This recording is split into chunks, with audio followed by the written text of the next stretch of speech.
Women's world cup 2025 ஃபைனலில் இந்தியாவும் south ஆப்பிரிக்காவும் play பண்ணாங்க. அந்த மேட்ச்சில் இந்தியா வின் பண்ண ஒரு டாப் 3 ரீசனை பற்றி தான் இந்த வீடியோவில் பார்க்க போகிறோம். அதுக்கு முன்னாடி இந்த வீடியோக்கு ஒரு லைக் பண்ணிவிட்டு நம்ம சேனலையும் கொஞ்சம் சப்ஸ்கிரைப் பண்ணி சப்போர்ட் பண்ணுங்கள். ஃபஸ்ட்டு ரீசன் என்னென்னா, இந்தியா தான் ஃபஸ்ட்டு பேட்டிங் பண்ணாங்க. சிஃபாலி வர்மாவும் மந்தனாவும் சேர்ந்து ஒரு தரமான ஒரு ஓப்பனிங் பார்ட்னர்ஷிப்பை கொடுத்தாங்க.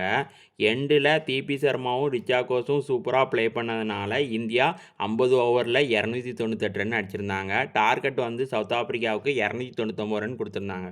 செகண்ட் ரீசன் வந்து சிஃபாலி வர்மாவோட ஆல்ரவுண்டர் பெர்ஃபார்மன்ஸ் தான். பேட்டிங்கில் பார்த்தீங்கன்னா 78 பாலுக்கு 87 ரன் அடிச்சிருந்தாங்க. அதில் 7 4 2 6. பவுலிங் போட்டு 2 குரூசியலான விக்கெட்டை வந்து எடுத்து கொடுத்தாங்க. அந்த டயத்தில் இந்தியாவுக்கு ஒரு பிரேக் த்ரூ தேவைப்பட்டுச்சு. இவங்க வந்து சூப்பராகவே வந்து பவுலிங் போட்டாங்க. மூணாவது ரீசன் வந்து டிபி சர்மாவோட தரமான பேட்டிங் ப்ளஸ் பவுலிங் தான். டிபி சர்மா பேட்டிங்கில் 58 ரன் அடிச்சிருந்தாங்க. பவுலிங்கில் 39 ரன் கொடுத்து 5 விக்கெட் எடுத்திருந்தாங்க. இந்தியா ஃபைனலில் 52 ரன் வித்தியாசத்தில் சவுத் ஆப்பிரிக்கா வந்து பீட் பண்ணிட்டாங்க.